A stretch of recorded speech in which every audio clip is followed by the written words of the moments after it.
नमस्कार, न्यूज़आवर के खास कार्यक्रम में आपका स्वागत है। मैं हूं देवेंद्र कुशवाहा।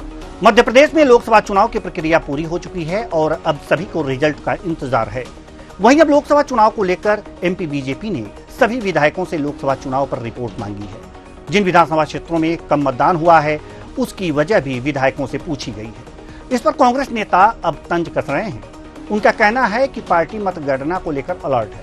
काउंटिंग के दौरान गड़बड़ी की आशंका भी कांग्रेस जता रही है।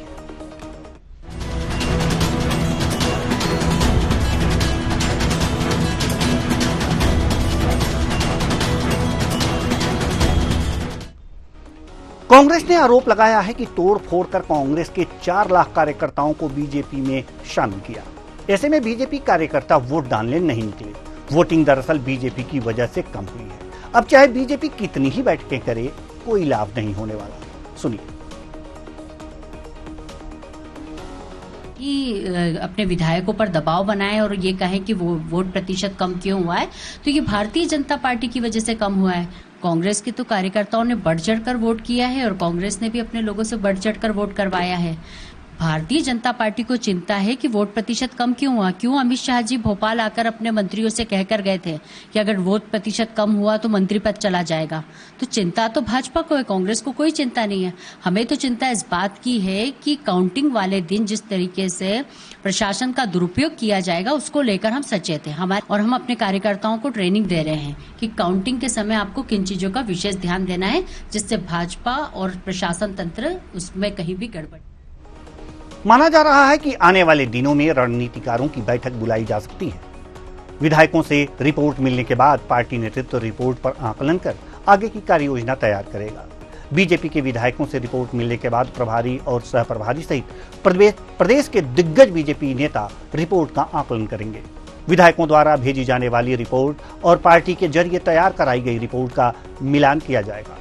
इसके आधार पर ही विधायकों का आकलन होगा जो उनका राजनीतिक भविष्य तय करेगा। खास तौर पर मंत्रियों के बारे में रिपोर्ट के आधार पर महत्वपूर्ण आकलन होगा। सुनिए सत्येंद्र जैन बीजेपी प्रवक्ता का क्या कुछ कहना है। मतदान का प्रतिशत की बात है तो देखिए, हम तो ये कह रहे हैं कि भारतीय जनता पार्टी समर्थित वोटर ही बूथ पर गया है, हमारा कोर वोटर गया है, हमारी योजनाओं के द्वारा प्रभावित वोटर गया है। कांग्रेस तो सदैव देखिए सनातन विरोधी है, रामद्रोही है, शक्ति द्रोही है, विकास विरोधी है। तो कांग्रेस को जो वोटर है वो निकला ही नहीं, इसी कारण से मत प्रतिशत कम हुआ है। और भारतीय जनता पार्टी तो निसंदेह आने वाले जो 4 जून है, 4 तारीख को 400 पार होगा। भगवान रूपी जनता 400 कमल खिला रही है भारत भर में। मध्य प्रदेश में 29 कमल। हमारे प्रदेश अध्यक्ष जी देखिए अपना, मध्य प्रदेश कांग्रेस के नेतागण जिस प्रकार से भगवान रूपी जनता ने उनको बेरोजगार कर दिया है, निकम्मा कर दिया है, और तो और कांग्रेस के नेतागणों को केंद्रीय कांग्रेस ने वो उनको कोई काम नहीं दिया दूसरे राज्यों को, तो उनको निकम्मा कर दिया। तो चुनाव हो चुके हैं मध्य प्रदेश में और बीजेपी लगातार दावा ठोक रही है कि 29 की 29 सीटें उनके पाले में जाएंगी। जबकि बीजेपी एक और काम कर रही है कि अपने विधायकों से, मंत्रियों से लगातार जो है रिपोर्ट मांग रही है कि आपके क्षेत्र से कितने मतदाता मतदान केंद्र तक पहुंचे और उससे आकलन करेगी कि वास्तव में स्थिति क्या है। इस पर कांग्रेस आशंका भी जता रही है कि यह रिपोर्ट मंगा करके यह देखा जाएगा, उसके बाद रणनीति बनेगी और हो सकता है कि कुछ गड़बड़ी कराई जाए। तो ये सारी शंकाएं, आशंकाएं लगातार बनी हुई हैं मध्य प्रदेश में।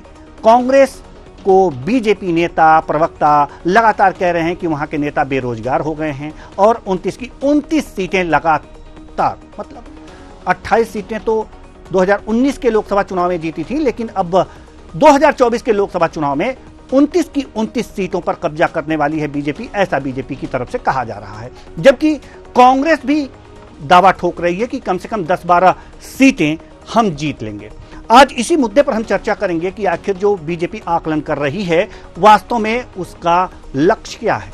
इस आकलन के पीछे क्या मंत्रियों की पद जा सकते हैं, विधायकों के कद और मंत्रियों के कद क्या घट सकते हैं पार्टी में। इन सारी बातों पर आज हम चर्चा करेंगे और चर्चा के लिए हमारे साथ जो मेहमान जुड़े हुए हैं, राजकुमार उपाध्याय जी, कांग्रेस प्रवक्ता। बहुत बहुत स्वागत है आपका हमारे इस कार्यक्रम में। राजकुमार जी, बीजेपी लगातार आकलन कर रही है, रिपोर्ट मंगा रही है विधायकों से, मंत्रियों से। क्या कांग्रेस को कुछ थोड़ा सा भय है कि अगर जो उनके पक्ष में कुछ आता नहीं दिखा तो हो सकता है कुछ और रणनीति बन जाए बीजेपी की? ऐसा कुछ भय है क्या कांग्रेस में? देवेंद्र जी, भय और डर तो इस समय भारतीय जनता पार्टी के नेताओं को है। आप ये देखिए कि कांग्रेस ने तो 20 तारीख को ही लोकसभा के कांग्रेस के जो प्रत्याशी थे हमारे, उन सभी को बुलाकर प्रदेश कांग्रेस अध्यक्ष और प्रदेश कांग्रेस के जो हमारे एआईसीसी के महासचिव प्रभारी हैं, उनके द्वारा बैठक ली गई और उनसे सारी चीजों पर विस्तृत चर्चा की गई। और बहुत जल्दी 25 तारीख को हमारे मतगणना के जो अभिकर्ता हैं, हर लोकसभा क्षेत्र से 2 से 5 के बीच में अभिकर्ताओं को वहां बुलाकर प्रशिक्षण भी देने का कार्यक्रम है, जो मतदान के बाद जो मतगणना की जो प्रक्रिया है उसको सरलता से समझ सके। फॉर्म 17C के अनुसार जो परिस्थिति उस समय उत्पन्न होगी, उन सब पर वो बिल्कुल तन्मयता से ध्यान दे और हमें जनता के मत पर विश्वास है। भारतीय जनता पार्टी उसमें अब कुछ नहीं कर पाएगी क्योंकि जनता ने मत दे चुकी है। और मतलब सबसे बड़ी बात राजकुमार उपाध्याय जी, आपने ये बात कही, बड़ा दिल को तसल्ली हुआ हमें भी कि कम से कम कुछ गड़बड़ी करके ईवीएम की गड़बड़ी आप नहीं बता रहे हैं कि अब जनता के मत के साथ कुछ नहीं हो सकता। बहुत बड़ी बात, हमें भी तसल्ली हुई और हमें लग रहा है कि हमारे दर्शकों को भी तसल्ली हुई होगी आपकी यह बात सुन करके। चलिए, अच्छी बात है, आपने ये बातें कही। हमारे साथ और 2 मेहमान जुड़ गए हैं। अजय सिंह यादव जी, प्रवक्ता बीजेपी, विनोद मिश्रा जी, वरिष्ठ पत्रकार। बहुत बहुत स्वागत है सभी मेहमानों का हमारे इस कार्यक्रम में। हालांकि राजकुमार उपाध्याय जी ने तो अपनी बात कही कि अब डर जो है कांग्रेस को नहीं है, डर है बीजेपी के विधायकों को, उनके मंत्रियों को। बहुत डरा रहे हैं आप लोग ऐसा रिपोर्ट मांग मांग करके। कांग्रेस का ऐसा ही कहना है कुछ? देखिए देवेंद्र जी, भारतीय जनता पार्टी एक जीवन संगठन है जो कि 365 दिन 24 घंटे लगातार काम करता है। ये चुनाव के लिए काम करने वाला संगठन नहीं है। दूसरी तरफ कांग्रेस पार्टी केवल एक चुनावी संगठन बन के रह गया है। मध्य प्रदेश में भाजपा के तमाम नेता, कार्यकर्ता, पदाधिकारी, विधायक, मंत्री, सांसद सभी ने लोकसभा चुनाव में महत्वपूर्ण रोल अदा किया है।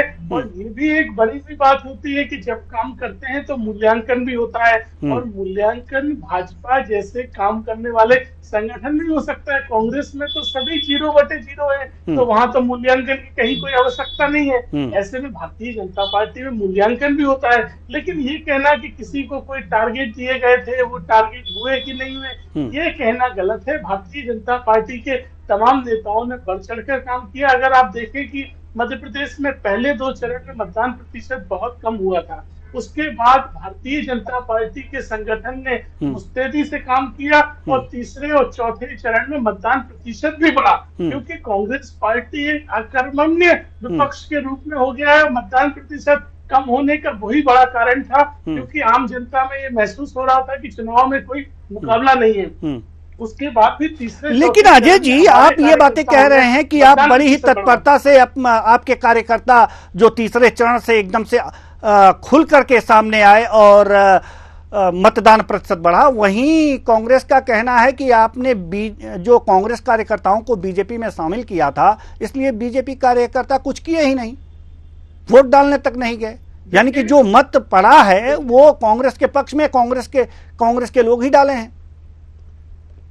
देखिए देवेंद्र जी, कांग्रेस के नेता कार्यकर्ताओं को ये बात समझना चाहिए कि आज के बाद कल और कल के बाद 4 जून भी आएगी, तो दावे ऐसे करें जिनका 4 जून को सामना कर सके, ताकि उनकी क्रेडिट बनी रहे। मध्य प्रदेश में सभी 29 सीटों पर भारतीय जनता पार्टी मजबूती से लड़ी है और सभी 29 सीटें जीतने जा रही है। मध्य प्रदेश में अकेला 70% मत भारतीय जनता पार्टी को मिला है। कांग्रेस पार्टी चुनाव में 29 उम्मीदवार खड़े नहीं कर पाई, बूथ पे एजेंट नहीं, यहाँ तक कि कांग्रेस का झंडा उठाने वाले लोग नहीं। तो ऐसे में कांग्रेस के दावे केवल और केवल हवाई दावे हैं। दूसरी तरफ भारतीय जनता पार्टी ने विधानसभा चुनाव के बाद से ही चुनाव की तैयारी प्रारंभ कर दी थी, चाहे दीवार लेखन हो, चाहे गारंटी योजनाओं के रथ हो, चाहे लाभार्थियों के सम्मेलन हो। दूसरी तरफ कांग्रेस पार्टी ने विधानसभा चुनाव के बाद एक भी कार्यक्रम जमीन पे नहीं किया जिससे उन्होंने जनता से जुड़ने का काम किया हो। तो ये प्रमाणित करता है कि मध्य प्रदेश में कांग्रेस का संगठन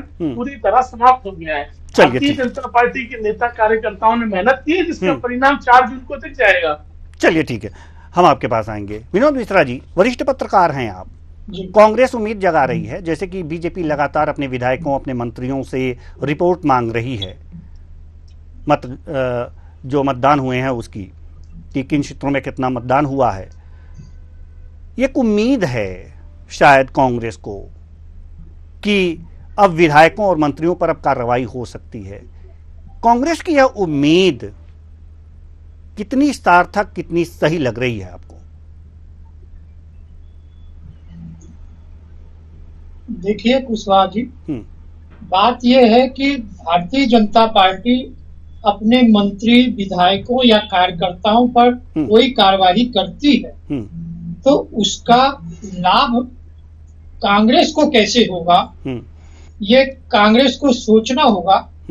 क्योंकि संगठनात्मक दृष्टि से यदि भारतीय जनता पार्टी ने कार्यकर्ताओं की कार्यशैली को सुधारने के लिए चुनाव के बाद और मतगणना के पूर्व यदि इस तरह की कवायद कर रही है तो यह संगठनात्मक संरचना के लिए एक महत्वपूर्ण आवश्यक तत्व है। होना यह चाहिए कि वास्तव में इसी तरह की बातें कांग्रेस को भी करना चाहिए। ठीक है, हम सत्ता में नहीं हैं, लेकिन जो भी कार्यकर्ता हैं हमारे, जो जिम्मेदार व्यक्ति हैं, क्या वो अपनी जगह में उसी ढंग से निष्ठा से कार्य किए हैं या नहीं किए हैं। राजनीतिक संगठनों के लिए चुनाव आते जाते रहते हैं, लेकिन वो हमेशा एक आम कार्यकर्ता को जीवंत बनाए रखता है। कुर्सी पाना ही महत्वपूर्ण नहीं है, वोटों के प्रतिशत की यदि बढ़ोतरी भी कांग्रेस करती है तो वो हो सकता है आने वाले चुनाव में उसके लिए संजीवनी का काम करे। तो इस तरह की आशा लगा करके यदि कांग्रेस अपने कार्यकर्ता और अपने नेतृत्व को, अपने नेताओं को कसौटी पे खरा उतारने का प्रयास और ये देखे कि जहां से उसे अच्छे मतों की प्राप्ति होनी थी, यदि वहां से उसे कम प्राप्ति हो रही है या टारगेट नहीं हो पा रहा है तो ये कसावट उसे करनी चाहिए। अन्य दलों के कार्यकर्ताओं पर कोई भी दल कार्यवाही करता है तो उससे मैं तो नहीं समझता कि दीगर दलों को कोई लाभ होना चाहिए जी। तो बिल्कुल, इसलिए ये उम्मीद तो नाकाफी है। अपने संगठन को मजबूत कर। सुना आपने राजकुमार उपाध्याय जी, जो काम बीजेपी कर रही है और जिससे उम्मीद लगाए बैठे हैं कि अब तो डर बीजेपी के कार्यकर्ताओं को होना चाहिए, विधायकों को होना चाहिए, मंत्रियों को होना चाहिए कि उनके क्षेत्र में ज्यादा मतदान हुआ है कि नहीं, उनका कद घट सकता है। ये तो ठीक है, उम्मीद तो आपकी ठीक है, लेकिन आपके कार्यकर्ता कितने काम किए इसका तो आकलन आपको भी तो करना चाहिए ना। कद घटाएं बढ़ाएं नहीं, आप बीजेपी पे झूठ मूठ में आप लोग ध्यान दे रहे हैं, कुछ अपने पे भी ध्यान दे लीजिए। देवेंद्र जी, हम बिल्कुल अपने संगठन पर, मैंने आपको अभी थोड़ी देर पहले ही बताया कि 20 तारीख को कांग्रेस के लोकसभा प्रत्याशियों की कांग्रेस की बैठक हो चुकी है, संगठनात्मक भी चर्चाएं हो चुकी है। उसके बाद लगातार ये गणना भी करता हूँ कि बैठक भी होना है। इसके बाद हमारा जो मंथन कार्यक्रम चालू होगा 15 जून से अगस्त तक, हमारा एक प्रोग्राम कार्यक्रम संगठनात्मक बन चुका है। भारतीय जनता पार्टी के नेताओं को कांग्रेस के संगठन की, कांग्रेस के नेताओं की, कार्यकर्ताओं की चिंता बिल्कुल नहीं करनी है। उसकी चिंता के लिए मध्य प्रदेश कांग्रेस के अध्यक्ष जीतू पटवारी जी, कांग्रेस के नेता प्रतिपक्ष उमंग सिंगार जी, राष्ट्रीय अध्यक्ष, मतलब इतनी बैठकें आपने की हैं तो क्या मतलब उसमें रिपोर्ट मंगा लिया है कि किस क्षेत्र से कितना वोटिंग हुआ है? कुछ ऐसी रिपोर्ट आपने कार्यकर्ताओं से, अपने विधायकों से मंगाई है क्या? बिल्कुल, उस दिन जिस दिन हमारी बैठक हुई थी 20 तारीख को, उस दिन बहुत लंबी बैठक में ये सब चर्चाएं हुई है। लोकसभा वार पूरे क्षेत्र की रिपोर्टें, मतदान प्रतिशत, मतदान कहाँ कम ज्यादा हुआ, इस सब के बारे में विस्तृत पूरे चर्चा हो चुकी है। तो ये तो हम बहुत पहले ही, जो आज भारतीय जनता पार्टी अब करने जा रही है, कांग्रेस ने कर चुकी है संगठनात्मक। तो कांग्रेस नहीं, दूसरे तो राजकुमार उपाध्याय जी, हम थोड़ी देर के लिए आपको रोकेंगे। वो चीजें कांग्रेस कर चुकी है तो डरना बीजेपी के विधायकों और मंत्रियों को चाहिए। आप तो वैसा कर चुके हैं, तो ये डर काहे का, ये डर काहे का? नहीं, डरना क्यों चाहिए? नहीं, जो आप कर चुके हैं तो आपके कार्यकर्ताओं को नहीं डरना चाहिए। आप ये कह रहे हैं, और बीजेपी अगर जो ये कर रही है, आकलन कर रही है, तो उनके विधायकों और मंत्रियों को डरना चाहिए। ये तो बड़ी दोहरी नीति है आपकी, ये तो बड़ी नाइंसाफी है। भारतीय जनता पार्टी के नेताओं ने, वरिष्ठ नेताओं ने सार्वजनिक रूप से बोल चुके हैं, उनकी बैठकों में बोल चुके हैं कि जहां मतदान प्रतिशत कम होगा, उनके बड़े नेता जो केंद्रीय स्तर के आए थे, सबने अपने अखबारों में, मीडिया द्वारा हमें सबको जानकारी है ये, कि उन पर लगातार कार्रवाई बोला कि आप लोग पर देखिएगा, अगर मतदान प्रतिशत कम हुआ तो क्या होगा, उसके बाद कम वोटिंग। नहीं, तो इसको इतना सीरियस कांग्रेस क्यों ले रही है भाई? ये तो विधायकों और मंत्रियों को लेना चाहिए बीजेपी के। कांग्रेस इतना सीरियस क्यों ले रही है? कांग्रेस तो लगातार कहती है, लोग जुमला बोलते हैं, हो सकता है जुमला हो सकता है कि नहीं? कांग्रेस को बिल्कुल चिंता नहीं है। भारतीय जनता पार्टी की ये अंदर का कार्यक्रम है, उनका अंदर की रीति नीति है कि वो क्या बोलते हैं, क्या करते हैं, क्या दिखाते हैं। कांग्रेस तो बिल्कुल पारदर्शिता से अपने कार्यकर्ताओं के लिए, जो लोकसभा चुनाव लड़े हैं प्रत्याशियों के लिए, खुलकर सारे कार्यक्रमों को ऐलान करती है। और आप 4 जून को खटाखट जब परिणाम आएंगे कांग्रेस के पक्ष में, तो ये भी दिख जाएंगे। चलिए ठीक है। अजय सिंह यादव जी, आप कुछ कहना चाह रहे थे बीच में ही जी। देखिए, जिस तरह से राजकुमार जी 20 तारीख की बैठक की बात कर रहे हैं और उमंग सिंगार जैसे नेताओं ने मार्गदर्शन दिया, तो उमंग सिंगार तो बैठक में ही नहीं आए, और मध्य प्रदेश के एकमात्र सांसद नकुल नाथ भी बैठक में नहीं आए, दिग्विजय सिंह भी नहीं आए, अरुण यादव भी नहीं आए, यहाँ तक कि कमलनाथ केवल 5 मिनट में आके चले गए।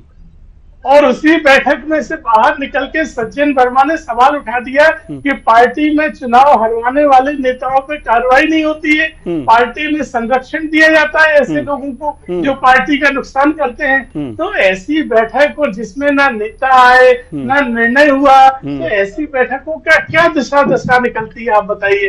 अपने आप में प्रमाणित है कि ये बैठकें औपचारिकता से ज्यादा कुछ नहीं है। मध्य प्रदेश में कांग्रेस पार्टी का संगठन जिस स्तर पे चला गया है, हम लोगों को अफसोस है कि मध्य प्रदेश की जनता को एक सक्षम विपक्ष से भी महरूम कर दिया है कांग्रेस पार्टी ने, क्योंकि इस लोकतंत्र में विपक्ष की भी मजबूत भूमिका होती है, लेकिन कांग्रेस एक नकारा विपक्ष बन के रह गया है, ना जो जमीन पर कहीं है, ना जनता के मुद्दे उठा पा रही है, और ना कहीं संगठन स्तर पर। आप बार बार सवाल उठाते हैं कि भाजपा के नेताओं ने मतदान प्रतिशत बढ़ाने के लिए टारगेट दिए और अपने नेताओं को लक्ष्य दिए।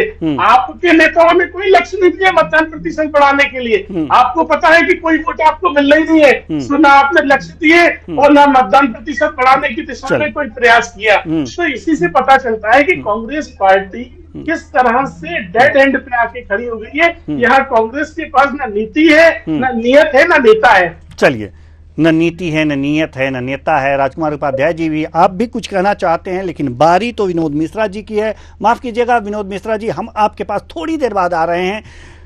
राजकुमार उपाध्याय जी बहुत शिद्दत से, बड़ी दिल से कुछ कहना चाह रहे हैं। बात सुने बगैर हमें भी रहा नहीं जाता। जी बोलिए। मौका दीजिए। जी बिल्कुल बिल्कुल। देवेंद्र जी, अजय जी कह रहे हैं कि नीति नियत नेता नहीं है। भारतीय जनता पार्टी कितनी नेता, नियत और नीति के हिसाब से कार्य करती है दिख रही है। भारतीय जनता पार्टी के नेता कांग्रेस के जो निष्ठावान कार्यकर्ता और नेता हैं, उनके ऊपर झूठी कार्रवाइयों कराने में, उन्हें डराने में, उन्हें धमकाने में लगातार प्रयासरत रहती है।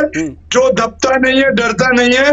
अजय जी को मालूम है कि उन लोगों को झूठे प्रकरणों में फंसाकर उन पर दबाव बनाया जाता है। तो भारतीय जनता पार्टी की नीति दिख रही है।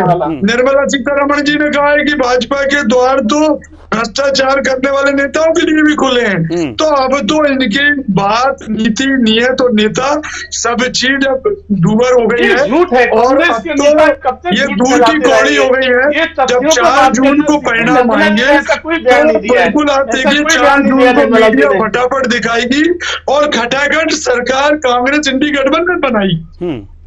चलिए ठीक है। कितनी सीटें आ रही हैं? चलिए वो 4 जून को पता चलेगा ना सर। वो 4 जून को पता चलेगा कि कितनी सीटें आ रही हैं। आपका आंकलन क्या कहता है? उठक बैठक होती रहनी चाहिए, गुणागणित होना चाहिए, काउंटिंग होनी चाहिए पहले। आना चाहेंगे हम विनोद मिश्रा जी के पास। विनोद मिश्रा जी, जैसे कि आपने हमारे दोनों मेहमानों को सुना, एक दूसरे पर खूब आरोप प्रत्यारोप, और ये लगता रहेगा 4 जून तक, और 4 जून तक दोनों पार्टियां जीतती रहेंगी। 29 की 29 सीटें हमको लग रहा है कि दोनों पार्टियां जीतेंगी। 4 जून को पता चलेगा कि कौन वास्तव में विजेता है। लेकिन सवाल यह है कि जिस तरह से बीजेपी अपने कार्यकर्ताओं से रिपोर्ट मंगा रही है, जिस तरह से सीरियस होकर के काम कर रही है, चुनाव के बाद की जो प्रक्रिया होती है, संगठन को किस तरह से मुस्तैद रखना है, क्या कांग्रेस उसमें सफल हो पा रही है? जैसा कि अभी राजकुमार उपाध्याय जी कहे कि हाँ, लगातार हमारी बैठकें हो रही हैं, ये भी हो रहा है, वो भी हो रहा है। क्या आपको लगता है?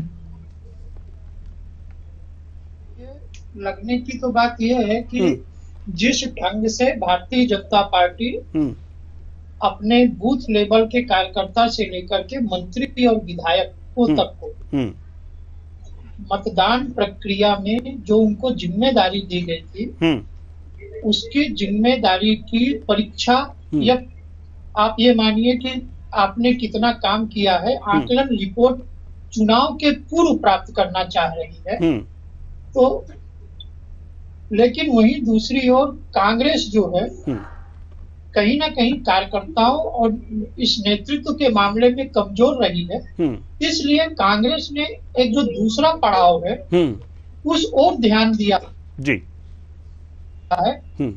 कोई भी इस तरह से मतगणना में अनियमितता ना हो, उसके लिए जितने भी उनके कार्यकर्ता हैं, मैं इसलिए कह रहा हूं क्योंकि बार बार भाजपा कहती कि इन्हें बूथ लेवल तक के कार्यकर्ता नहीं मिल पाए, तो जितने भी इनके कार्यकर्ता हैं उन्हें कम से कम मतगणना के लिए ट्रेंड कर रही है कि मतगणना के दौरान कोई भी अनियमितता ना हो सके।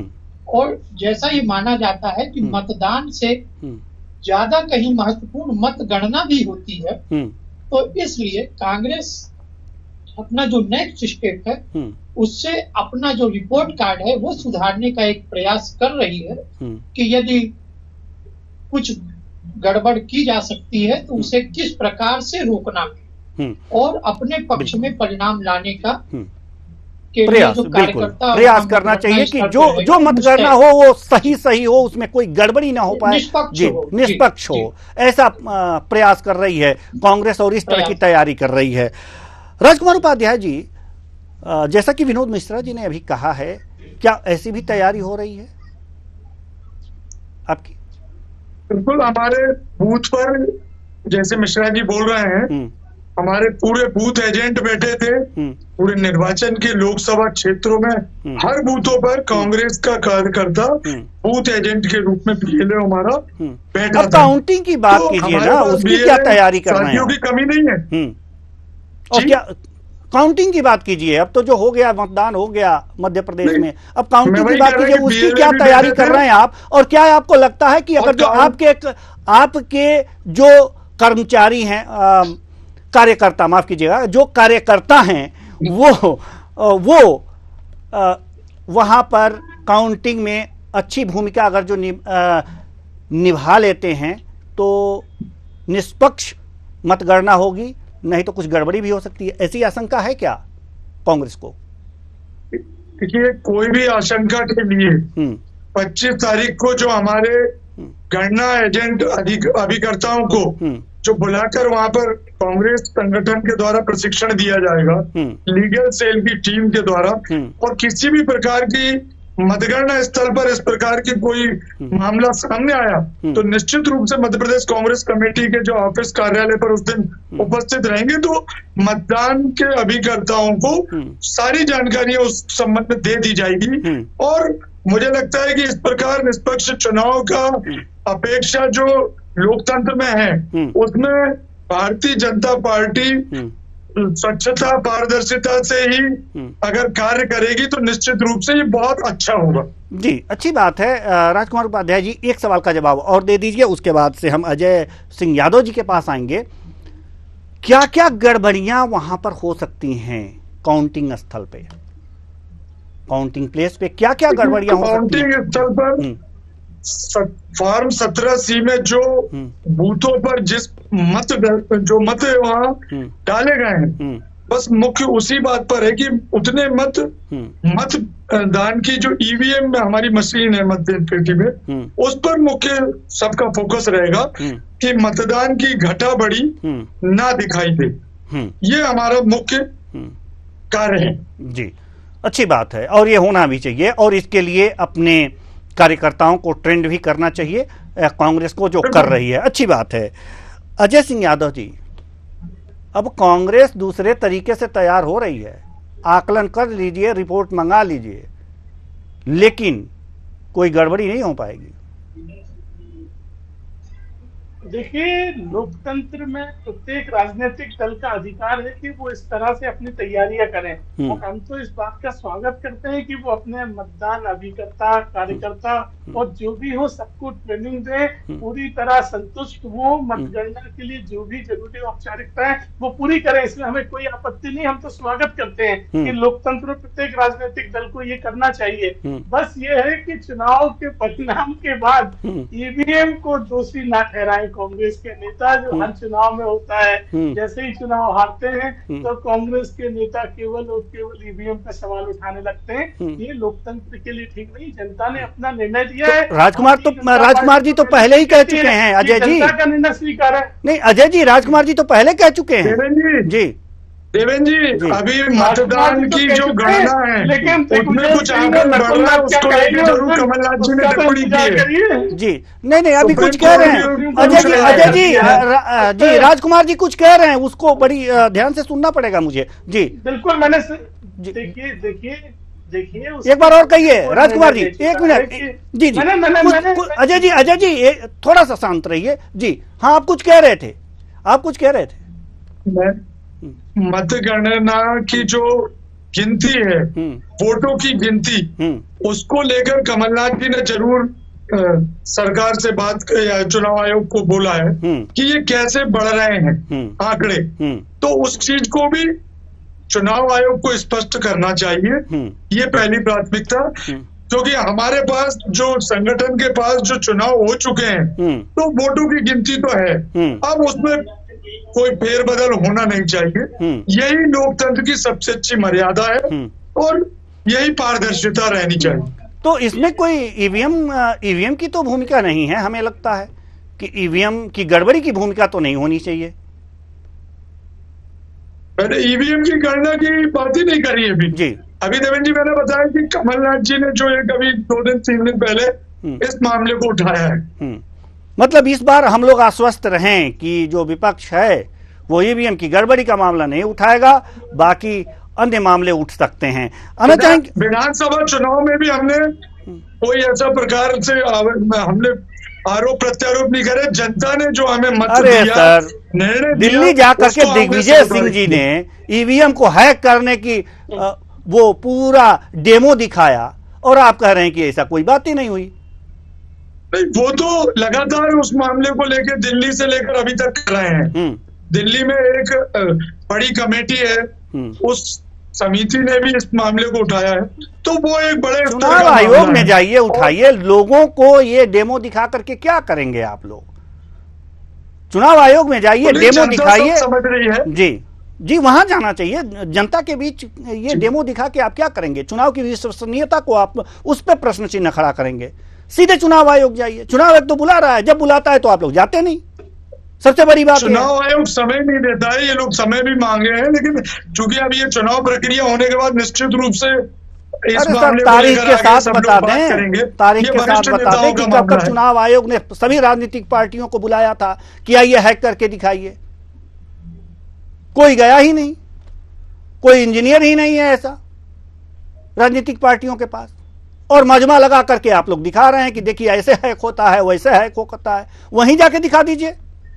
राजकुमार उपाध्याय जी, ये सारी चीजें जनता समझती है। समय काल परिस्थिति रहेगी, तो जब जो नेता भी इस मामले को समझ रहे हैं, वो निश्चित रूप से चुनाव आयोग से बात करें। केंद्रीय नेतृत्व और हमारे वरिष्ठ नेता इस मामले को ज्यादा देखते हैं, तो हम इसमें कम शब्दों में यही कहेंगे कि जो भी उनकी प्रक्रिया है वो निश्चित रूप से वो लगातार निरंतर करते हैं और लोकतंत्र में करते रहेंगे। चलिए ठीक है, जल्दी से, बिल्कुल हमारे पास समय नहीं है। विनोद मिश्रा जी, आपसे एक बात जानना चाहते हैं। बात ईवीएम की आ गई है तो जल्दी से उस पर भी अपनी एक राय दे ही दीजिए चलते चलते, क्योंकि ईवीएम पे क्या आपको लगता है कि परिणाम आने के बाद ईवीएम पे कोई राजनीतिक दल सवाल नहीं उठाएगा? जल्दी से सर। नहीं, देखिए अभी ये कहना तो मुश्किल है, क्योंकि मतगणना जब होगी और उस मतगणना से जब डाटा जनता के बीच आएगा तो यदि पोलिंग बूथ में डाले गए वोट और मतगणना स्थल के वोटों में यदि अंतर पाया जाएगा तो कहीं ना कहीं आप ये मानिए कि मतगणना के दौरान ईवीएम में गड़बड़ी मानिए या मतगणना स्थल के अधिकारी या कर्मचारियों के द्वारा गड़बड़ी, तो कर्मचारियों की गड़बड़ी ना मान करके उसे ईवीएम की गड़बड़ी से माना जा सकता है। कई बार टेक्निकल प्रॉब्लम भी ईवीएम में आती है, क्योंकि जब अत्यधिक संख्या में होती है तो कुछ मशीनों में यदि इस तरह की गड़बड़ी आती है तो वह भी विपक्षी पार्टियां या मान के चलिए जिसका कैंडिडेट हारेगा वो उस मुद्दे को उठा करके उस पूरा ठीकरा ईवीएम पर फोड़ सकता है जी। इसलिए आज यह कहना कि ईवीएम के हैक करने को या ईवीएम की गड़बड़ी का मामला 4 जून को परिणाम आने के बाद विपक्षी दल नहीं उठाएगा, आज यह कहना संभव नहीं है। परिणाम के अनुसार बयान बदलते रहेंगे, क्योंकि अब समय नहीं है, नहीं तो इस चर्चा को और आगे बढ़ाते। इसलिए बहुत बहुत धन्यवाद तीनों मेहमानों का, आप आए और अपने अपने विचार साझा किए। तो कुल मिलाकर अब काउंटिंग 4 जून को होगी। मध्य प्रदेश में मतदान हो चुके हैं 29 की 29 सीटों पर। काउंटिंग का काउंटडाउन शुरू हो चुका है। 4 जून को यह काउंटिंग होगा और उसमें यह राज खुल करके आएगा कि आखिर जनता ने किसको अपना सरताज बनाया है, यानी कि किसको जो है गद्दी सौंपने की बात की है। तब तक बीच बीच में तमाम तैयारियां होती रहती हैं। काउंटिंग की तैयारियां होंगी, दोनों पार्टियां जो भी राजनीतिक दल चुनाव में भाग लिए हैं वो अपनी काउंटिंग की तैयारी करेंगी कि किसी प्रकार की कोई गड़बड़ी ना हो, ईवीएम खराब ना हो और जीत हमारी ही हो। सपने 3 तारीख तक बुने जाएंगे, 4 तारीख को परिणाम आएगा, तो सपने बुनते रहने चाहिए और तैयारी होती रहनी चाहिए कि किसी प्रकार की कोई गड़बड़ी ना आए। यह तैयारी वास्तव में लोकतंत्र को मजबूत करेगी। फिलहाल इस कार्यक्रम में इतना ही, मुझे दीजिए इजाजत, नमस्कार।